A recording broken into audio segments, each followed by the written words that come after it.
हाय नमस्कार स्वागत जनाऊँगी आज वीडियो को। तो चलतु आज बनइबा पूरा फ्रेश फ्रेश एमती मशरूम गोटे रेसिपी। आ चलतु एमती कड़ कड़ मशरूम अच्छी ताकू मु भल से धोईकी नहीं हलदी पानी देकी बास धोई नौची। आगे बहुत एमती कड़ कड़ मशरूम ना बहुत ही बढ़िया बनब पूरा टेस्टी टेस्टी बनब। तो चलतु केमती बनाऊँगी देखी नेबा। तो धोईकी सफा करके नहीं आईटी कड़े गरम हो गला एबे ये तेल आड कर दूँगी। तो ये फुटण मुझे आड करनेली हलैच टिके डालचीनी आउ तेजपत्र आउ ये पियाज मु काटिकी नहीं सहित पियाज आउ टिके अदा रसुण को एमती पेस्ट करके नहीं। तो ये एबे प्रथम आड करदेबा पियाज को। तो एमती पियाज टाको टिके भाजी नेबा प्रथम। तो मु केमती बनाऊँगी चलतु देखा पूरा सिंपल इजी भाव में मशरूम रो करी पूरा टेस्टी टेस्टी जमती बनब। तो ये पियाज टाको मु भाजी नौची। पियाजटा टिके कलर हैला पर्यंत भाजिबा।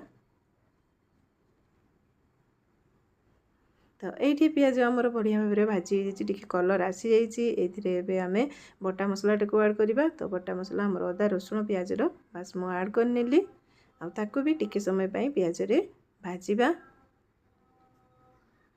तो ये पियाज मसला सहित भल भाव में टिके कषि हम आ किसी समय पर देखो पियाज रु कलर सब आसी जाइए बहुत बढ़िया भाव में मसला टिके भाजी हो जाइए। मुझे गुंड मसला आड करी गुंड मसलार हलदी गुंड धनिया गुंड लंका गुंड जीरा गुंड लुण बास मु एका सहित आमर सिंपल जो मसला रुए सबतक को आड करनेली आकु भी टिके समय भाजी नेबी। तो ये मसलाटा को आमर बढ़िया भाव में कषा पूरा टेस्टी जमती मसला कषार ही टेस्टी बनब।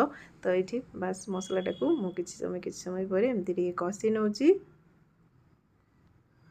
ये टिके जस्ट पानी आड करके मसला पानी रुई मुझे मसलाटा को कषिबी।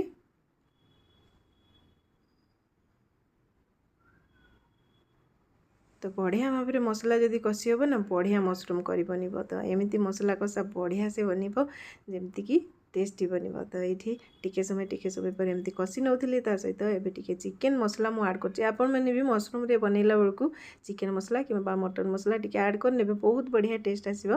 तो मुझे चिकेन मसला टिके आड कर नहीं ताकू भी टिके समय भाजी नेली। एबे इथिरे हमर आउ टिके पानी आड करिकी मसलाटा को बढ़िया से कषिबा। तो मसला कषिबारे ही टेस्ट थाए तो तरकारी तो मशरूम तरकारी एमती भी बहुत बढ़िया माने भल से मसला कषिले बढ़िया टेस्टी बनब। तो ये बास मसलू बढ़िया भाव में तेल सब अलग हो आसला मसला कषा आमर बढ़िया से बनब। तो ये मुझे मिक्स कर नौची। तो मसलाटा बढ़िया भाव में बनूची आमर कलर रू जना पड़ी बढ़िया मशरूम बनब। तो ये मसला कषा आमर एमती बनिकी रेडी हो गलानी। एमती आपण मैंने सिंपल जो मसला थी से मसला ही घरे बढ़िया से मसला कषिकी मशरूम बनई पारे। आमती कड़ कड़ मशरूम ना बहुत ही बढ़िया टेस्टी बने। तो बास मो मसला रेडी हो गला मशरूम आड करके भल से मिसईकी एबे छाड़ीदेवी। तो ये गड़णी देकी मु छाड़ीदेवी किसी समय हेल्ले मसला रे बढ़िया भाव में मशरूमटा सीझीज तापर बनिकी आमर रेडी हम मशरूम। तो बहुत ही बढ़िया टेस्टी टेस्टी सिंपल बहुत झटपट बढ़िया से बनी थाए पूरा मशरूम करी टेस्टी टेस्टी। तो ये देखो मु मिक्स कर नौची बढ़िया भाव में मिक्स करनेबा मशरूमटा पूरा बढ़िया एमती गोटा गोटा बढ़िया टेस्ट आसीबो मसला मशरूम आमर यहाँ बहुत ही बढ़िया टेस्टी बनब। तो एमती टेस्टी टेस्टी मशरूम आमर बनिकी रेडी हो जाइए। आपण मैंने भी एमती सिंपल भाव में झटपट बास बनातु खातु बढ़िया टेस्टी बनब बढ़िया बने मशरूम एमती बनइले देखंतु।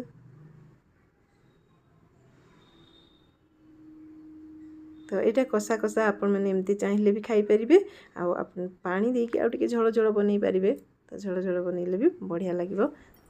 तो ये बढ़िया बनिकी तो आमर रेडी हो जाइए मशरूम करी। तो ये मुझे सर्व भी कर नौची आईटा देखापी जमती ना खावाई भी सेमती बहुत ही टेस्टी बनिकी रेडी होता।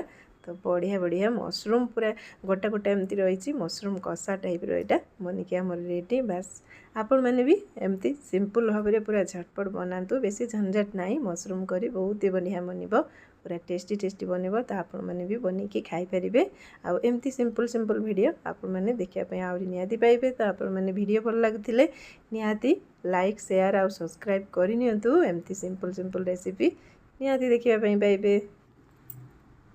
टेस्टी लगुच ना। तो एमती बहुत बढ़िया टेस्टी बनैबा खाइबा। तो आपण मानकु आशा करछि भल लागुथिबा, भल लागिले निहाती सपोर्ट करंतु, एमती सपोर्ट करंतु। तो रहिली, नमस्कार, जय जगन्नाथ।